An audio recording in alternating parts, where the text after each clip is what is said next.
नरसिंहपुर गोष्ठी स्वास्थ्य केन्द्र में अव्यवस्था। नरसिंहपुर गोष्ठी स्वास्थ्य केन्द्र उपरे 20 रु 25 टी पंचायतर लोके निर्भरशील किंतु बेड अभाव रोगी हटहटा होती एपरिक चेयर और तले शोई लोके चिकित्सित होती।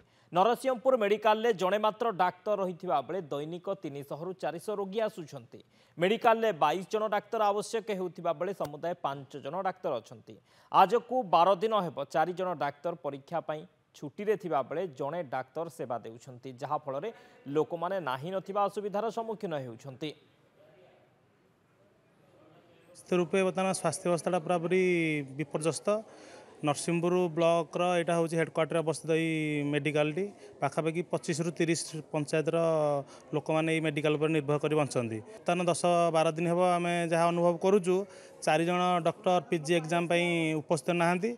जड़े डॉक्टर जे कि प्रकाश चंद्र मिश्र सार अच्छा से जेहेतु स्त्री प्रसूति विभाग डॉक्टर विभिन्न प्रकार रोगी आसुँच 100 रु अधिक शताधिक लोक आसुवर एकुटिया देखा हैरान होती सहित लोक मैंने नानादी प्रकार असुविधार सम्मुखीन होती। डाक्तर टोटाल संख्या 5 मत मिसईकरी स्पेशलिस्ट हिसाब से देखा गले सब पोस्ट खाली अच्छी। मेडिसिन गायनिक सर्जरी पेडियाट्रिक ये सब पोस्ट ये खाली अच्छी।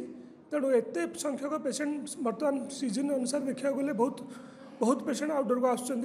तेणु जेहेतु डाक्तर संख्या अभाव तेणु से आम सर्विस देवाक डिफिकल्ट होदी